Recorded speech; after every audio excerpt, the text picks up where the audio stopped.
The emergency alarm screamed through Medical Station Epsilon 7, and Dr. Velthar's 4 eyes snapped open. She had been reviewing patient files in her office when the sound pierced the quiet afternoon. Her purple skin flushed darker with concern as she stood up from her chair. In 40 years of medical practice, she had learned that this particular alarm meant something serious had happened. She rushed down the corridor, her thin legs carrying her quickly toward the emergency bay. Other staff members were already gathering, their faces showing worry and confusion. Velthar pushed through the automatic doors and stopped at the medical console. The preliminary scan results were already displaying on the screen, and what she saw made her breath catch in her throat. "This cannot be correct," she whispered, tapping the screen with one of her 6 fingers. The numbers remained the same: 17 broken bones, 3 cracked ribs, a partially collapsed lung, severe internal bruising throughout the chest and abdomen, a concussion. The vital signs were unstable but not critical, which seemed impossible given the extent of the injuries. "Doctor, the patient is here," called out her assistant, a young Quilaxian named Rixal. His voice sounded strange, almost shocked. Velthar looked up from the screen, expecting to see a patient on a stretcher, possibly unconscious, definitely requiring immediate life support. Instead, she saw something that made no sense at all. A human male was walking through the door, walking, on his own 2 legs. No support, no stretcher, no emergency medical team carrying him. The human was tall by her standards, perhaps 6 feet in height, with dark hair and pale skin that showed some bruising on his exposed arms. He wore the standard orange jumpsuit of the orbital shipyard workers, though it was torn in several places and stained with what appeared to be his own blood. He held one arm carefully against his chest and he walked with a slight limp, but otherwise he seemed almost normal. "Hello," the human said, his voice calm and even apologetic. "I'm sorry to bother you folks. I know you're probably busy.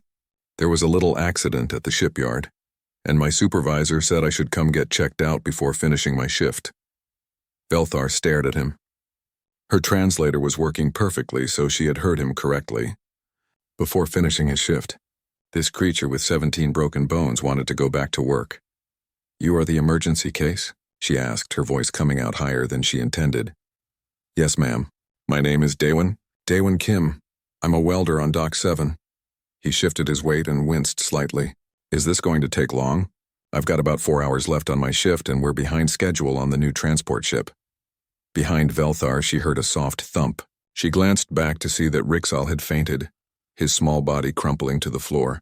One of the nurses rushed over to help him. Velthar couldn't blame her assistant. She felt like fainting herself. "Please," she said, trying to keep her voice steady and professional. "Sit down on the examination table. Immediately."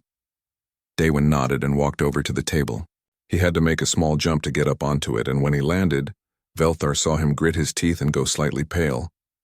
But he settled onto the table and looked at her expectantly, as if waiting for a routine checkup. Velthar approached him slowly, holding her medical scanner. She ran it over his body again, hoping desperately that the initial reading had been wrong. Maybe the equipment was malfunctioning. Maybe the sensors had picked up someone else's injuries.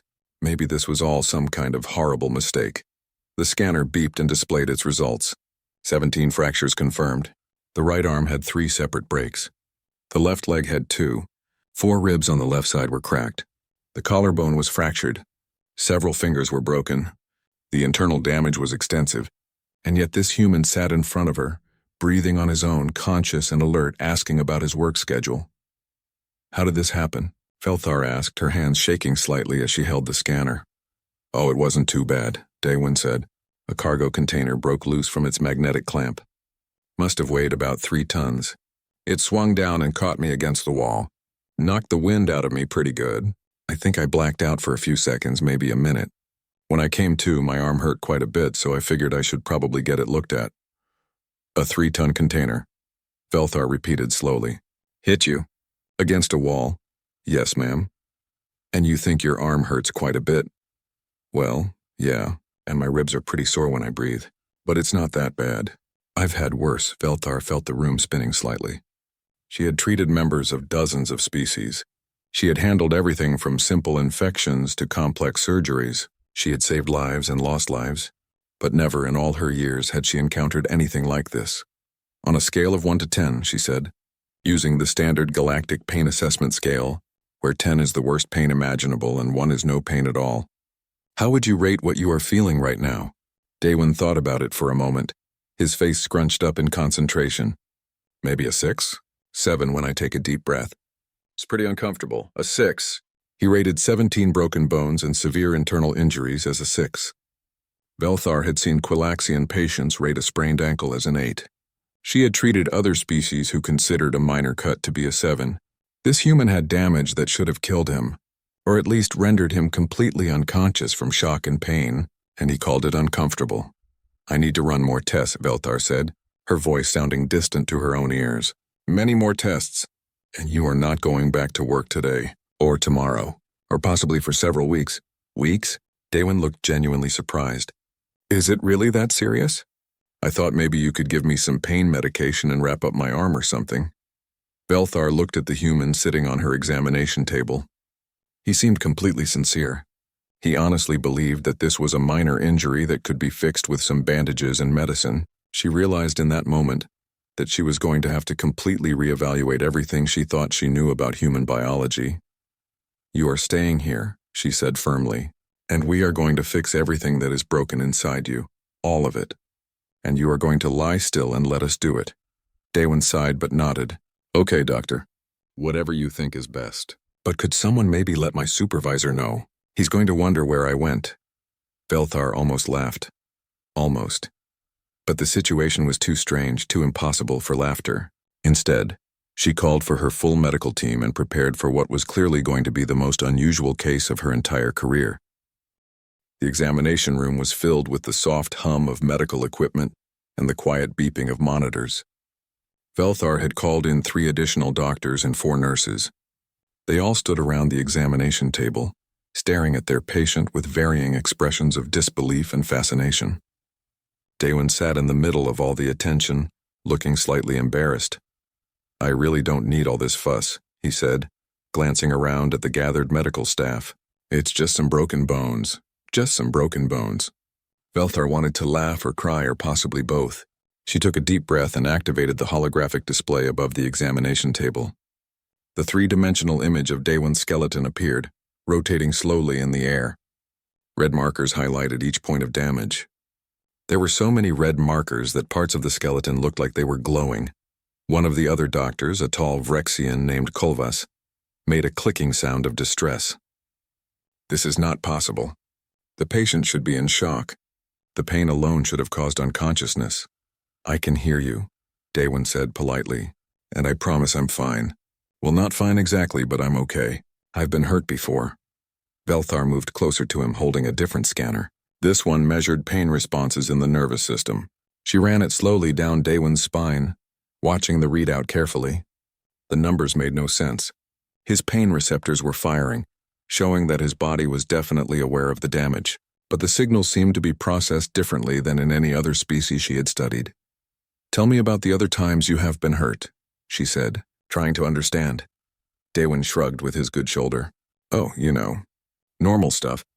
I broke my leg when I was 12 playing football, fractured my wrist twice, once when I was 15 and again when I was 23, cracked a few ribs in a construction accident about 5 years ago, dislocated my shoulder last year. Nothing too serious, nothing too serious. Velthar exchanged glances with Kolvas. The list of injuries Daewon had just recited so casually would have been considered a lifetime of serious trauma for most species. For him, it was just normal stuff. Do all humans experience this level of injury regularly? Asked one of the nurses, a young female named Tixra. I mean, I work in construction and shipbuilding, so maybe I get hurt a bit more than average, Daewon admitted. But yeah, most people I know have broken something at some point. It's pretty common. Velthar activated another scanner, this one designed to measure bone density. She had scanned human bones before, of course, but always in routine checkups, never in a trauma case like this. The readings made her pause and check the equipment calibration. Human bones were dense, much denser than Quilaxian bones or Vrexian bones or any of the other common species she regularly treated. They were heavy and thick and incredibly strong. How did you break bones this strong? She asked, genuinely curious now. That's actually why I think the injuries aren't as bad as your scanners are saying. Daewon said. I mean, yes, the container hit me pretty hard, but I've had worse impacts. Our bones are built to handle a lot. We evolved on a heavy gravity world, so we needed strong skeletons. Velthar knew this theoretically. Earth had a gravity of approximately 1.0 on the galactic standard scale. Most spacefaring species came from worlds with gravity between 0.7 and 0.9. Humans were among the heaviest world species in known space, but she had never really considered what that meant in practical terms. She ran a full body scan next, checking his internal organs. The partially collapsed lung was already reinflating. His body was compensating automatically, shifting his breathing pattern to use the undamaged lung more efficiently. His heart rate was elevated but steady. His blood pressure was high, but not dangerously so. Everything about his physiology seemed designed to keep him functional, even during severe trauma. What about pain medication? Asked Kolvas. We should administer something immediately. Good idea, Velthar agreed. She prepared an injection of standard pain medication, the kind used for moderate to severe pain in most species. She administered it into Daewon's good arm and waited for it to take effect. 5 minutes passed. Daewon's pain readings barely changed. Are you feeling any relief? Velthar asked. Maybe a little, Daewon said, sounding uncertain. It's hard to tell. It still hurts about the same. Velthar increased the dosage, then increased it again. After the third increase, Daewon finally reported that the pain had decreased from a 6 to maybe a 4. The amount of medication in his system would have rendered most species completely pain-free, and possibly unconscious. For the human, it barely made a dent. Your pain tolerance is extraordinary, Velthar said, making notes on her data pad. Is it? Daewon looked surprised. I always thought I was kind of average for a human. My friend Minho barely even notices when he gets hurt. Last month he walked around for 3 days with a broken toe before he bothered to see a doctor. The room went quiet. Everyone was staring at Daewon again. 3 days, Tixra repeated, with a broken bone. It was just a toe, Daewon said, as if that explained everything. Velthar set down her scanner and looked directly at her patient. Daewon, I need you to understand something. The injuries you have right now would kill most of the species in this station. Not just hurt them, kill them. The pain alone would cause cardiac arrest in a Quilaxian. The internal bleeding would be fatal to a Vrexian within minutes. And you walked here under your own power and asked if treatment would interfere with your work schedule. Daewon blinked. Really, I didn't know that. I mean, I knew humans were pretty tough compared to some species, but I didn't think it was that big a difference. It is a very big difference, Velthar said quietly. A very, very big difference. She turned back to her medical team. We need to contact the human medical liaison immediately. I want someone with experience in human trauma medicine here, before we proceed with any treatment. And someone find out what sedation protocols are recommended for human surgery. I have a feeling our standard approach will not be adequate. As the team dispersed to make the necessary contacts, Daewon shifted on the examination table and winced. Can I get some water? He asked. I'm pretty thirsty. Of course, Velthar said.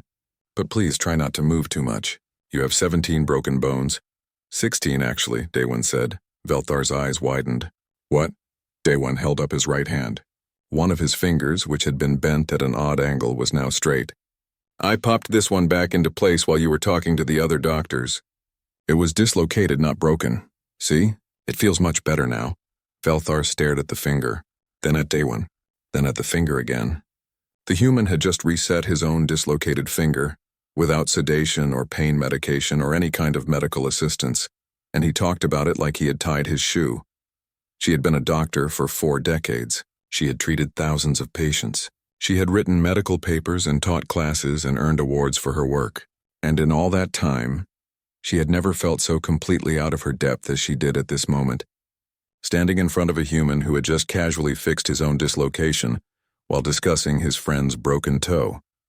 16 broken bones then, she said weakly. That is much better. Daewon smiled at her, a friendly expression that showed his flat white teeth. See? I told you it wasn't that bad. Velthar excused herself and walked out of the examination room. She needed to sit down. She needed to review her entire understanding of human biology. She needed to contact Earth Medical Command and ask them why they had not warned the rest of the galaxy that humans were apparently indestructible monsters who could survive anything. But first, She needed to find whoever was in charge of station safety protocols and inform them that their entire system was based on completely incorrect assumptions about what constituted a survivable injury. Velthar sat in her office, her hands trembling slightly as she pulled up the medical database on her computer terminal. She had left Daewon in the examination room under the watchful eyes of her nursing staff, with strict instructions that he was not to move, get up, or attempt to fix any other parts of his broken body. She needed answers, and she needed them now. The human medical liaison was on her way, but Velthar could not wait. She accessed the files on human biology, something she had studied briefly when humans first joined the galactic community 15 years ago. But those had been basic files covering routine medical care. Nothing about trauma. Nothing about what to do when a human survived something that should have been impossible. The door to her office chimed. "Come in," she called. A human woman entered, dressed in the white coat of a medical professional.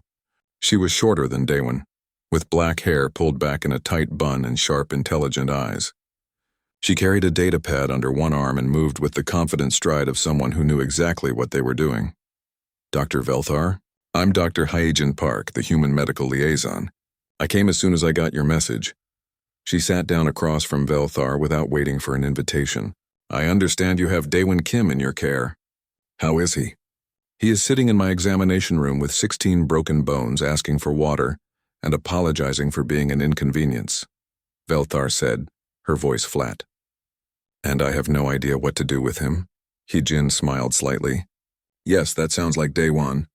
He's a good man, very dedicated to his work." She set her datapad on the desk. "What do you need to know?" "Everything," Velthar said. "I need to know everything.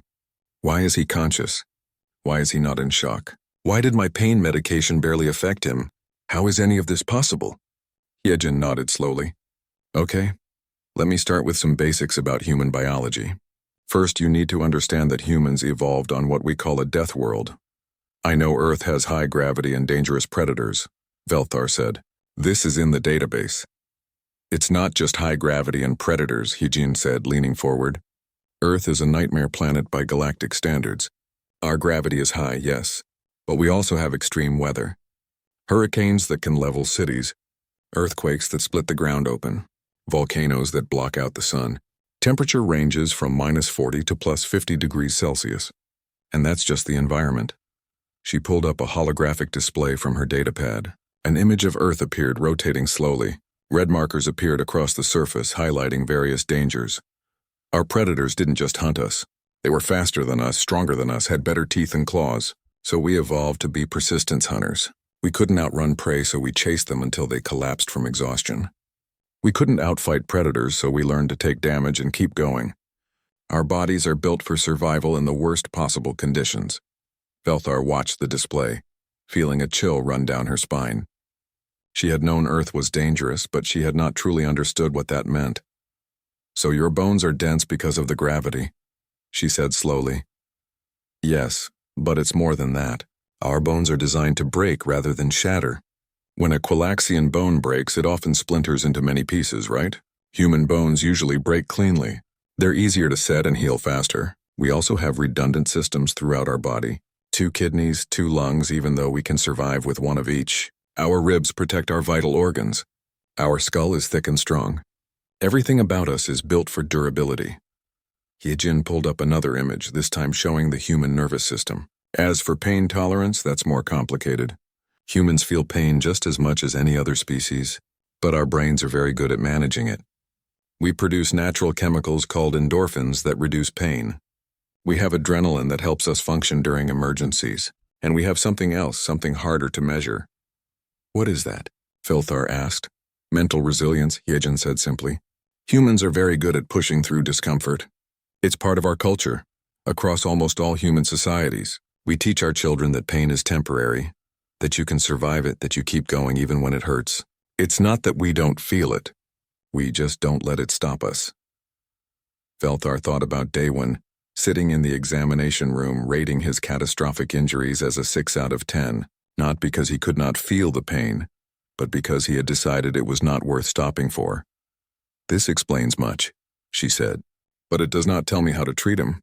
My standard protocols are clearly inadequate." Hyegen nodded. You're right. Human medicine is different because we need different approaches. For Daywin's injuries, here's what I recommend. She began listing items on her fingers. First, pain management. Don't bother with standard medication. Use opioid-based drugs designed for humans, but even then, don't expect them to eliminate his pain completely. Second, sedation for surgery. You'll need at least twice the normal dose, possibly 3 times. Human metabolism burns through sedatives very quickly. 3 times? Velthar's eyes widened. That could be dangerous, not for humans. Our livers are extremely efficient. What would poison another species is just strong medicine for us. Hyejin continued. Third, bone setting. Use the military-grade bone fusion technology. Standard bone knitting will work, but it will take too long. Human bones heal fast, but they're also dense and require more energy to fuse properly. Velthar was taking notes as fast as she could. Everything Hyejin said contradicted what she had learned in medical school, but it all made sense given what she had observed. How long will his recovery take? She asked. For the breaks, with proper treatment, probably 3 weeks before he can do light work. 6 weeks for full recovery. His ribs will heal on their own in about 4 weeks. The lung will be fine in a few days once we stabilize it. 3 weeks. Velthar would have estimated 6 months for a Quilaxian with similar injuries, possibly a year. And that was assuming they survived the initial trauma, which was not guaranteed. There is something else I need to know, Velthar said. Daywin mentioned a friend named Minho who walked on a broken toe for 3 days. He also said he has been hurt many times before. Is this normal for humans? Do you all accumulate injuries like this? Hyejin laughed, a short bark of sound. Oh yes, absolutely. Most humans have broken something by the time they're adults. Athletes especially. Construction workers like Daywin and Minho tend to have more injuries than average because of their work. But even regular humans collect scars and breaks. We have a saying on Earth, what doesn't kill you makes you stronger. That is a terrifying saying, Velthar said. It's also pretty accurate for humans, Hyejin replied. Our bones actually grow back stronger after they break. Our muscles build up after being damaged. Our immune systems improve after fighting diseases. We literally become more durable through damage. Velthar sat back in her chair, trying to process everything she had learned. Humans were not just tough. They were built to be damaged, to survive damage, and to become stronger from damage. It was like they had evolved specifically to survive in hell and then decided to keep those traits even after they reached the stars. I need to update our entire human medical protocol, she said quietly. Everything in our database is insufficient. I can help with that, Hyejin offered. I've been trying to get the station to update their guidelines for years, but it's a big project. Maybe this will finally make them listen. Oh, they will listen, Velthar said firmly. I will make certain of that. But first we need to treat Daewon. Will you assist with the surgery? Of course. That's why I'm here. Hyejin stood up. Shall we go see our patient? I bet he's trying to convince your nurses to let him walk around. They returned to the examination room to find Hyejin's prediction completely accurate. Daewon was standing next to the examination table, in the middle of asking a very stressed-looking Tixra if he could use the bathroom. Sit down, Velthar and Hyejin said in unison. Daewon sat down immediately, looking sheepish. Sorry, I just needed to move a bit. My legs were getting stiff. Velthar looked at Hyejin. Hyejin looked back at Velthar. They both sighed in perfect harmony. It was going to be a very long treatment process. The surgical bay was the most advanced medical facility on the station. White walls surrounded equipment from a dozen different worlds, all designed to treat the various species that called Epsilon 7 home. Velthar stood at the main console, reviewing the surgical plan one more time. Beside her, Hyejin was checking the human-specific medical equipment she had brought from the station's specialized storage. Daewon lay on the surgical table in the center of the room. They had finally convinced him to change into a medical gown, though he had insisted on walking to the surgical bay himself, despite Velthar's protests. Now he was looking around with undisguised curiosity, examining the various instruments and machines with interest. This is pretty impressive, he said. I've never seen some of these before. What does that one do? He pointed at a hovering medical drone. That one monitors your vital signs and assists with internal repairs, Velthar explained. She was preparing the sedation injection, carefully measuring out 3 times the standard dose as Hyejin had instructed. Are you ready to begin? Sure thing, Doc. Do your worst. Daewin smiled at her, completely relaxed. Velthar administered the sedation. She watched the monitors carefully, waiting for Daewin to lose consciousness. 5 minutes passed. His eyes remained open. Are you feeling sleepy? She asked. A little, Daewin admitted. Kinda like I just woke up, actually. Is it supposed to work this fast? Heejin stepped closer and checked the dosage. Increase it by another 50%, she said calmly. Some humans need more than others. Velthar increased the dose. Another 5 minutes passed. Daewin's eyes started to droop, but he was still conscious and still talking.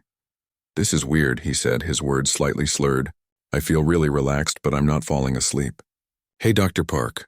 Remember that time in training when they tried to sedate me for that appendix simulation? Took them forever. I remember, Heejin said, sounding amused.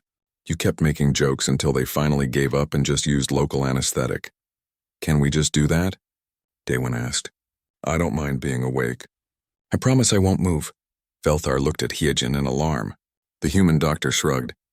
It's an option. Some humans prefer to stay conscious during surgery. We're pretty good at staying still when we need to. Absolutely not, Velthar said firmly. We are setting 16 bones and repairing a partially collapsed lung. You need to be unconscious. She increased the sedation again, pushing it to levels that would have been lethal to most species. Finally, Daewin's eyes closed and his breathing deepened. Velthar checked the monitors. He was unconscious, but his vital signs were still strong and steady. Human metabolism really was something extraordinary. Let us begin, she said, activating the surgical drones. The surgery was unlike anything Velthar had performed before. She started with the arm, using precision tools to align the broken bones. In a quilaxian or vrexian, this process would be delicate and slow, requiring extreme care to avoid shattering the bone further. But Daewin's bones were solid and strong. They had broken cleanly, just as Heejin had said, and they aligned easily. She activated the bone fusion laser, a piece of military technology that Heejin had recommended. The laser was designed for battlefield medicine, used to quickly repair broken bones in combat situations. Velthar had never used one before. For most species, it was considered too aggressive. Too much energy applied too quickly. But for human bones, it worked perfectly. The dense bone tissue absorbed the energy and began knitting together immediately.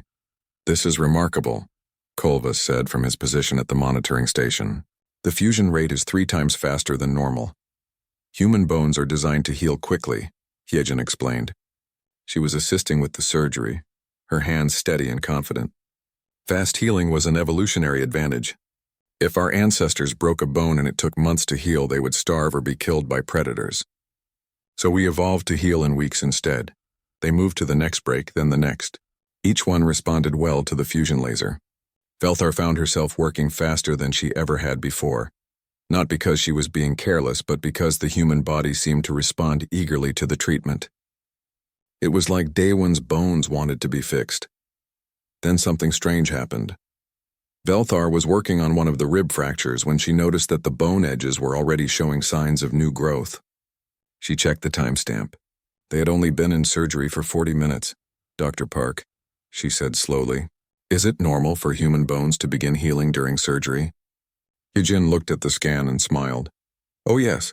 Human healing factor kicks in almost immediately after injury. His body has been trying to fix those breaks since the moment they happened. That's actually why we needed to operate quickly. If we had waited too long, the bones might have started healing in the wrong position. Velthar shook her head in amazement. She had been worried about operating too soon, afraid that Daewin's body needed time to stabilize. But the opposite was true. His body was already fighting to repair the damage on its own. The surgery was just helping it along. They worked on the ribs next, carefully fusing each crack. Then they addressed the partially collapsed lung. This required more delicate work, using specialized equipment to reinflate the lung and seal the damaged tissue. Throughout the entire procedure, Daewin's vital signs remained stable. His heart rate was steady. His blood pressure was normal. His body was handling the surgery as if it were a minor inconvenience rather than major trauma. Velthar was finishing the final rib repair when Daewin's eyes opened. She froze, staring at him. You should be unconscious, she said. Sorry, Daewin mumbled, his voice heavy with sedation. Didn't mean to wake up. The sedation must be wearing off. You have enough sedative in your system to keep you unconscious for another 3 hours, Velthar said, her voice higher than normal. Oh, weird. I feel really sleepy, though. Daewon's eyes were only half open, and he was clearly struggling to stay awake. How's the surgery going? Did you get to my arm yet? We have repaired everything, Velthar said. We are nearly finished. Cool, you guys are really good at this. I barely felt anything. His eyes started to close again. Is it okay if I go back to sleep now? Please do, Velthar said weakly. Daewon's eyes closed and he drifted off again as casually as if he were taking a nap on a lazy afternoon. Velthar looked at Hyejin with an expression of complete disbelief. He woke up during surgery, she said. Yes, that happens sometimes with humans, Hyejin replied calmly. We metabolize sedatives very quickly. It's usually not a problem as long as they don't move around too much. He asked how the surgery was going. Well, he was curious. Daewon likes to know about things. Velthar set down her instruments and took a deep breath. She had performed surgeries for 40 years. She had never, not once, had a patient wake up in the middle of a procedure and ask casual questions before going back to sleep. Humans were not just durable. They were impossible. She finished the last repairs and stepped back to examine her work. All 16 brakes had been fused. The ribs were repaired. The lung was reinflated and sealed. Daewon's body was already showing increased healing activity, his cells working overtime to finish the repairs. By tomorrow, he would probably be feeling much better. By next week, he would be trying to return to work. We should keep him sedated for at least another hour, Hyejin said, checking the monitors. Let his body adjust to all the repairs. Then we can move him to recovery. Velthar nodded. She was exhausted, but it was a good exhaustion.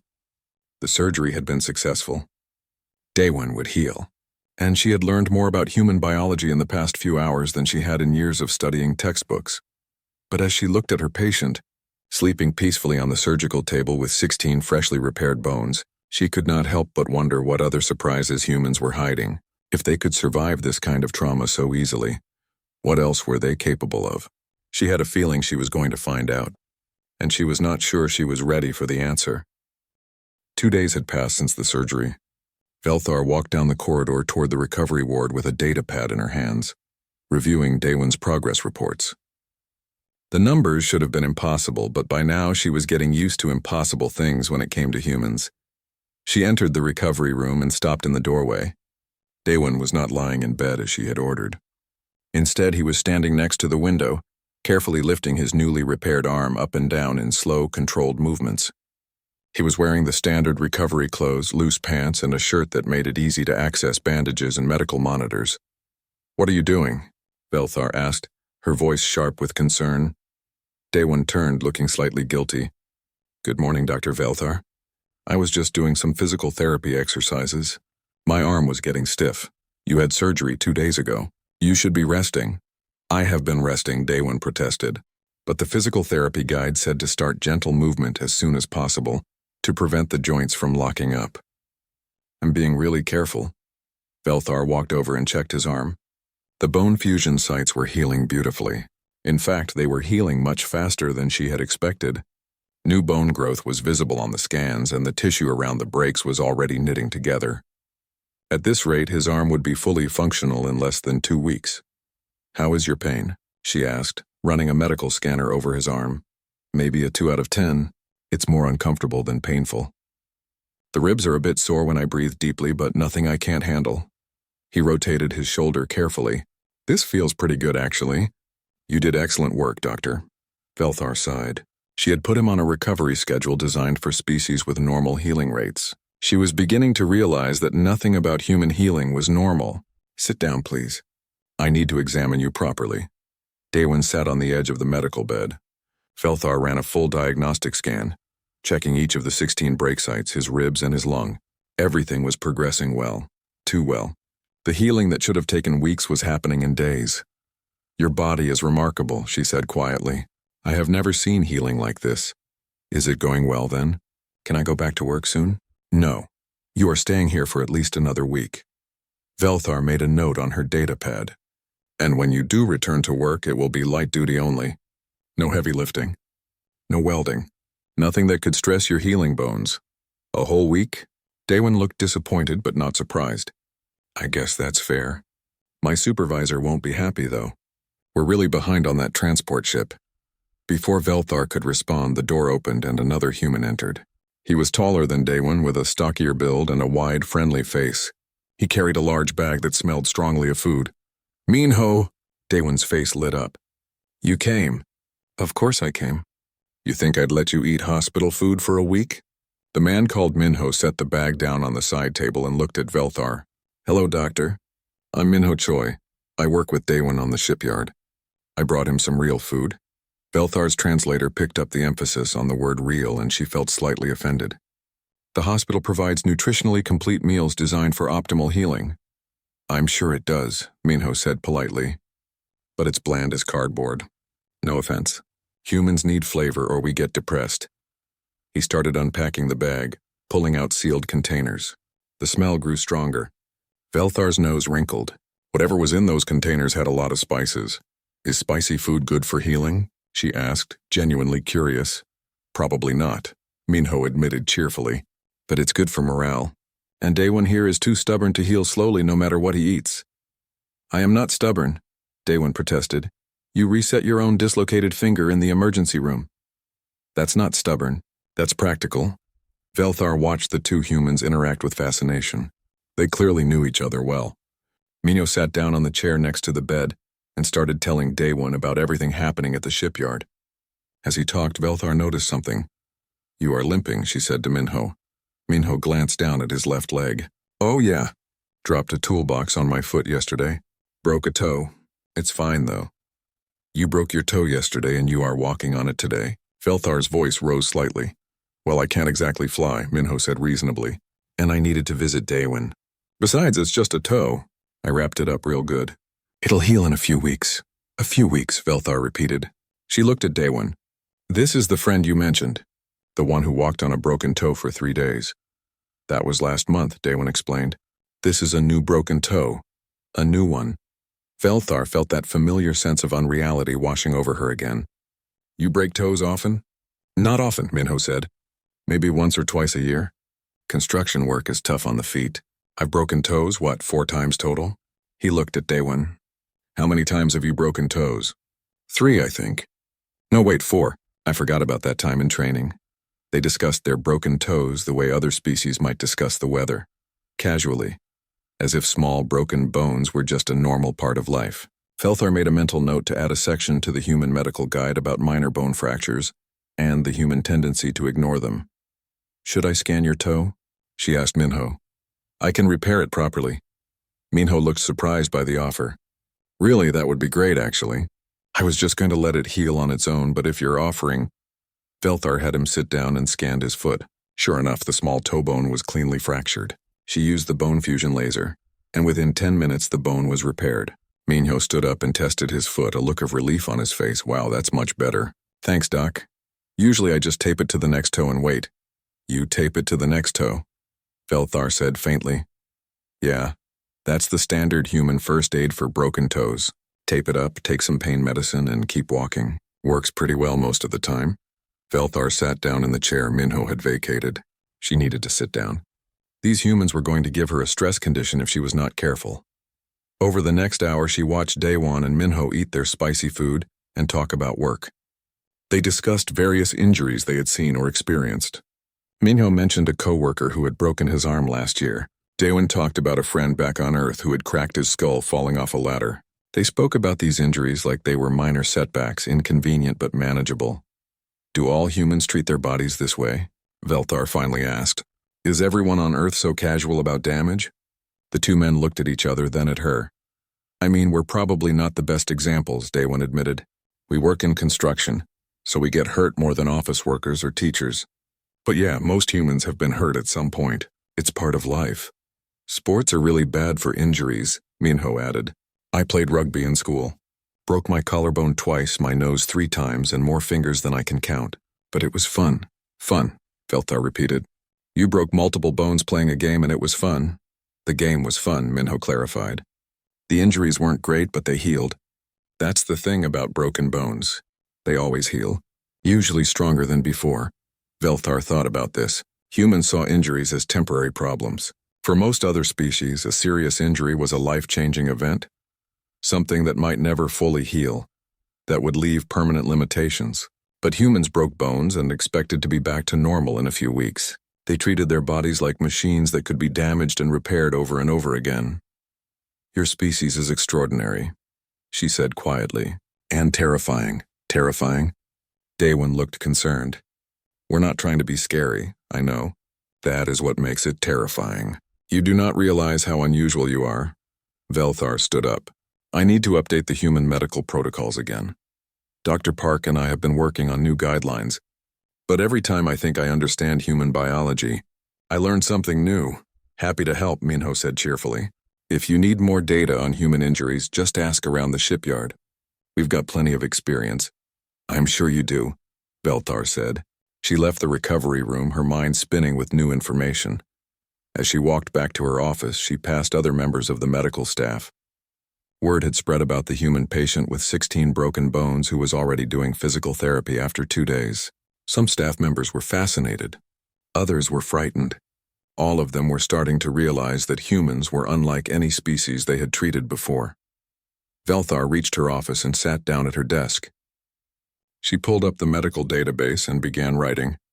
There was so much to document, so much to explain. The galactic medical community needed to understand what she had learned. Humans were not fragile. They were not delicate. They were built to survive damage that would destroy others. And somehow that made her respect them even more. The conference room was crowded with station officials, safety coordinators, and medical staff. Velthar stood at the front, her presentation displayed on the large holographic screen behind her. She had spent the past 3 days compiling data, reviewing cases, and consulting with human medical experts. What she had discovered was significant enough to require a formal presentation to station leadership. Station Administrator Kyung-Soo Lee sat in the center of the front row. He was a middle-aged human with gray hair and a calm professional manner. Next to him sat the station safety coordinator, a Vrexian named Toskel, and the chief engineer, a Quilaxian named Nexval. The rest of the seats were filled with department heads and medical supervisors. "Thank you all for coming," Velthar began. "Over the past week, I have been treating a human patient with severe traumatic injuries. Through this experience, I have discovered significant problems with our current station protocols, problems that could have fatal consequences if not addressed immediately." The room grew quiet. Everyone was paying attention now. Velthar activated the holographic display. An image of Daewon's initial scans appeared, showing all the broken bones and internal damage. "This is Daewon Kim, a welder from the orbital shipyard. He was hit by a 3-ton cargo container. These are his injuries: 17 fractures, 3 cracked ribs, a partially collapsed lung, severe internal bruising, and a concussion." She heard gasps from around the room. Toskel's skin changed to a pale color of distress. "This human walked into my medical bay under his own power," Velthar continued. "He was conscious, alert, and apologetic about taking up my time. He asked if treatment would be quick because he wanted to return to work." "That is impossible," Toskel said flatly. "Those injuries should have killed him instantly." "That is exactly my point," Velthar said. "According to our current understanding of trauma medicine, Daewon should have died. But he did not. He did not even lose consciousness. And this is not an isolated case. This is normal for humans." She changed the display to show a comparison chart. On one side were injury survival rates for various species. On the other side were human survival rates. The difference was dramatic. Humans can survive impacts that would liquefy a Quilaxian. They can tolerate pain levels that would cause cardiac arrest in a Vrexian. They can heal from injuries in weeks that would take other species months or years. Their entire biology is designed for survival under extreme conditions. Kyung-Soo raised his hand. "Dr. Velthar, I appreciate the detailed medical analysis, but why does this require a station-wide meeting?" "Because our safety protocols are based on incorrect assumptions," Velthar said. She changed the display again, showing the station's safety guidelines. "Look at our emergency procedures, our impact tolerance levels, our medical resource allocation. All of it is designed for species with standard durability. But humans are not standard." She pulled up another image, this one showing the accident that had injured Daewon. The cargo container that hit Daewon was flagged as a moderate safety hazard. Moderate, according to our guidelines, An impact from a 3-ton container should require immediate medical attention, but should not be life-threatening. For most species, that impact would be instantly fatal, but our system rated it as moderate because the calculations included human workers and humans can survive it. Nexaval leaned forward. Are you saying our safety ratings are wrong? I am saying our safety ratings do not account for the differences between species, Velthar explained. What is a moderate hazard for humans is an extreme hazard for everyone else. What is a minor injury for humans is a major trauma for other species. We have been using human durability as part of our baseline calculations, which makes everything seem safer than it actually is. Toskel's color darkened further. How bad is this problem? Very bad, Velthar said bluntly. She pulled up a list of accident reports from the past year. I reviewed every workplace injury on this station for the past 12 months. 70% of reported injuries were sustained by humans, but when I looked at injury severity ratings, humans consistently rated their own injuries as less serious than our medical staff did. A human would report a sprained ankle as minor. Our medical assessment would classify it as moderate. A human would call a laceration insignificant. We would classify it as requiring surgical intervention. Humans are tough, Kyung-soo said, a slight smile on his face. We know this. You know this, but the rest of us did not fully understand what it meant, Velthar said. She looked directly at the human administrator. Sir, with respect, I believe humans have been downplaying their own durability. You have been treating your extraordinary abilities as normal, and this has created dangerous situations for other species. Kyung-soo's smile faded. Explain. Consider the shipyard where Daewon works, Velthar said. The safety equipment is designed to human specifications. The impact-resistant barriers can withstand forces that would be lethal to a Vrexian or Calaxian. But because humans can survive even greater forces, the barriers are considered adequate. If a non-human were to work in that environment and experience the same accident Daewon did, they would die. The safety equipment that saved Daewon's life would be completely inadequate for anyone else. The room was silent now. Everyone was beginning to understand the scope of the problem. We have similar issues in medical resource allocation, Velthar continued. Our emergency medical supplies are stocked based on average usage rates. But humans require different medications, different dosages, and different treatment protocols. When I treated Daewon, I discovered that our standard pain medication barely affected him. Our sedation protocols were insufficient. I had to use military-grade equipment designed for battlefield trauma. If I had relied on standard supplies, his treatment would have failed. So what are you proposing? Asked one of the department heads, a Quilaxian female. I am proposing several major changes, Velthar said. She displayed a list on the screen. First, we need separate safety protocols for humans and non-humans. Work areas should be clearly marked with species-specific danger ratings. Second, we need to expand our medical supplies to include human-specific medications and equipment. Third, we need mandatory training for all medical staff on human trauma care. And fourth, we need to review every existing safety guideline and adjust them to account for multi-species workforces.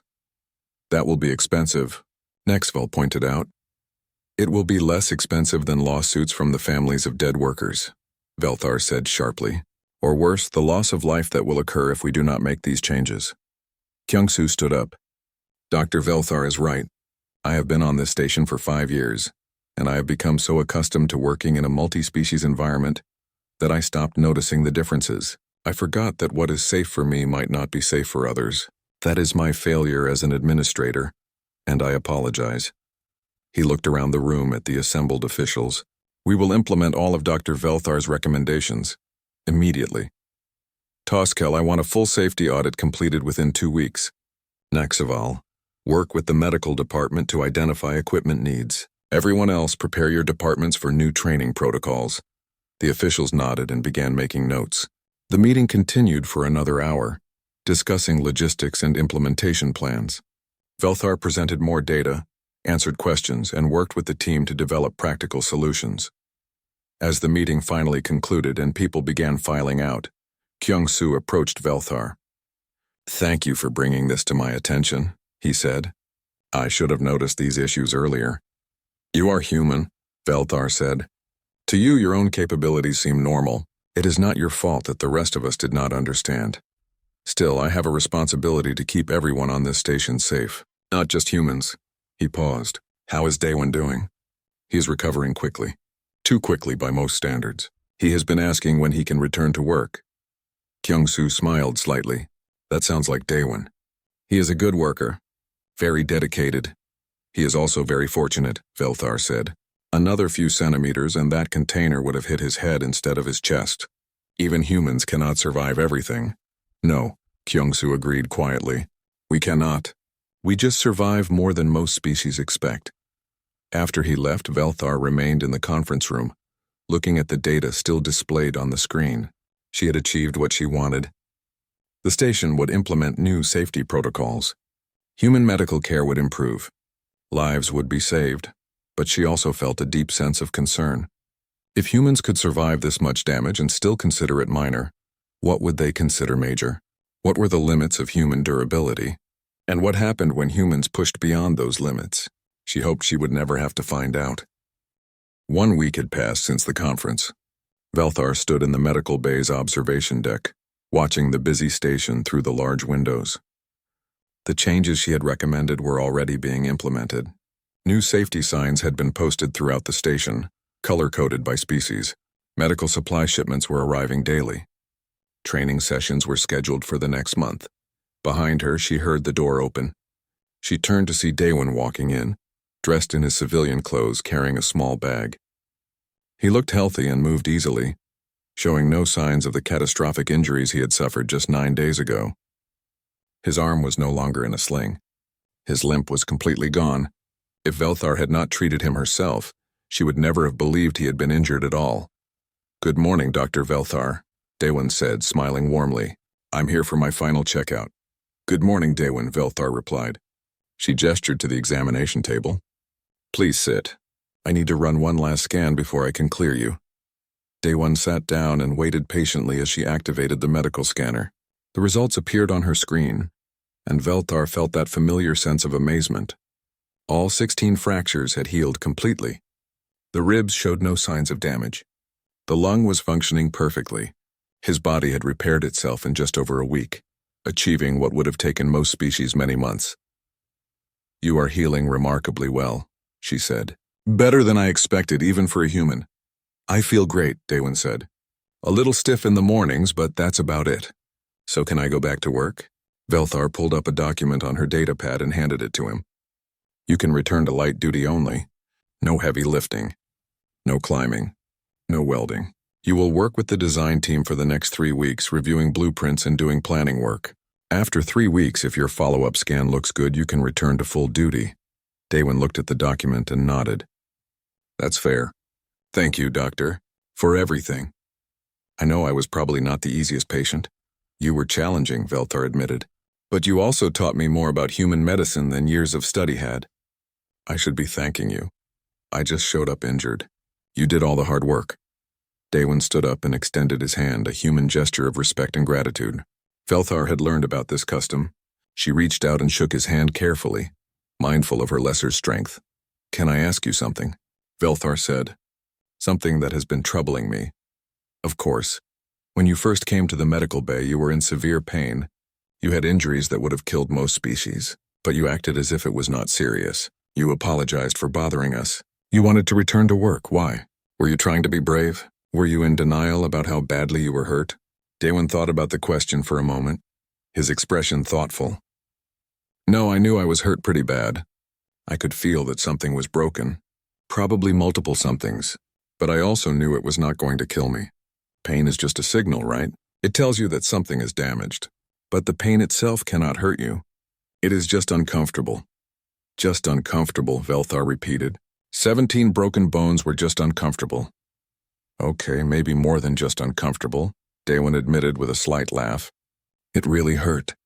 But I have been hurt before. I know what broken bones feel like.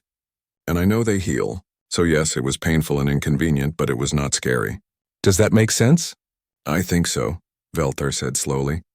"You knew your body could survive and recover, so you did not panic." "Exactly. Panicking would not have helped anything. Better to just deal with the problem calmly and get it fixed."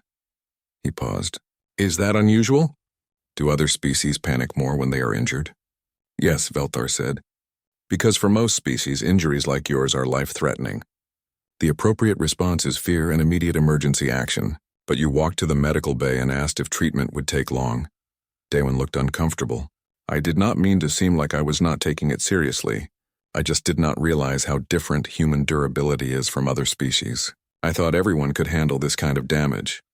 That is what makes humans so remarkable, Velthar said. You do not realize how extraordinary you are. You treat your own incredible abilities as normal. We are not extraordinary, Daewon protested. We are just adapted to our environment. Earth is a tough place. Humans evolved to survive there. It is not like we are better than other species. We are just different. Different in a way that makes you survive things that kill others, Velthar pointed out. Sure, but other species have their own advantages. Quilaxians have better eyesight than us. Vrexians can survive in environments that would freeze a human solid. Everyone has something they are good at. Humans just happen to be good at taking damage and healing from it. Velthar considered this. Daewon was right, of course. Every species had evolved different strengths and weaknesses. But there was something about human resilience that went beyond simple biological adaptation. It was a mentality, a way of approaching problems. Humans did not just survive damage. They expected to survive it, prepared for it, and continued functioning through it. You have a saying on Earth, Velthar said. What does not kill you makes you stronger. Oh yeah, that is a pretty common expression. It is a terrifying expression, Velthar said. But for humans, it is also accurate. I have learned that human bones actually become stronger after they break and heal. Your muscles grow after being damaged. Your immune systems improve after fighting diseases. You literally become more durable through damage. I guess that is true, Daewon said. I never really thought about it like that. It is just how our bodies work. The door to the observation deck opened again and Heejin entered carrying a data pad. Ah, good, you are both here.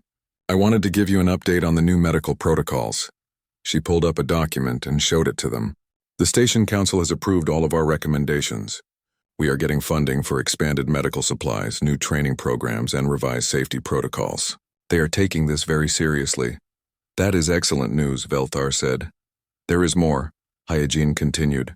The medical director has asked us to write a comprehensive guide to human trauma medicine. It will be distributed to all stations and ships in this sector. Apparently, we are not the only facility that has struggled with human patients. I would be honored to contribute, Velthar said, though I feel I still have much to learn about human biology. You know more than most non-human doctors, Hyojin assured her. And this guide will help prevent future misunderstandings. Maybe it will save lives. Daewon cleared his throat. If you are writing a guide, maybe include a section about how humans do not always report injuries accurately.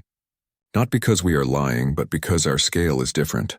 What we call minor might be major for other species. That is an excellent suggestion, Velthar said, making a note on her data pad. They talked for a few more minutes, discussing details of the guide and the new protocols. Eventually, Daewon excused himself, saying he needed to check in with his supervisor. He thanked them both again and left, walking easily out of the medical bay. Velthar and Hyojin stood together at the observation deck window, watching the station's activity below. Ships came and went from the docking bays. Workers of many species moved through the corridors. The station was a place of diversity, where different forms of life worked together toward common goals. He is a good representative of his species, Velthar said quietly, resilient, optimistic, and completely unaware of how remarkable he is. That describes most humans pretty well, Hyojin said with a smile. We do not think of ourselves as special. We are just trying to do our jobs and live our lives. And yet you survive things that would destroy others, and other species can do things that would destroy us. It is all relative, Velthar nodded slowly. She understood now what she had been missing before.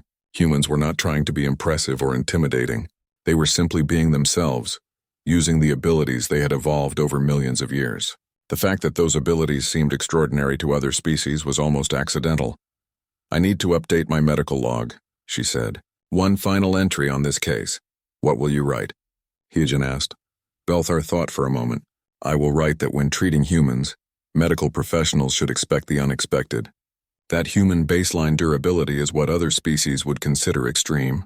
That pain tolerance, healing rates, and survival thresholds are all dramatically different from galactic standards. And that despite all of this, humans should not be treated as invincible.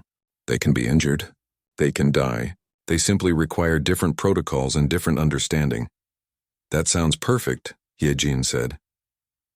Velthar made her way back to her office and sat down at her computer terminal. She opened her medical log and began typing the final entry on Daewon Kim's case. As she wrote, she reflected on everything she had learned over the past week. Humans were remarkable. They were resilient, adaptable, and surprisingly humble about their own capabilities. They had evolved on a world that tried to kill them at every opportunity, and they had not just survived but thrived. They had taken their extraordinary durability to the stars and forgot to mention that what was normal for them was miraculous to everyone else.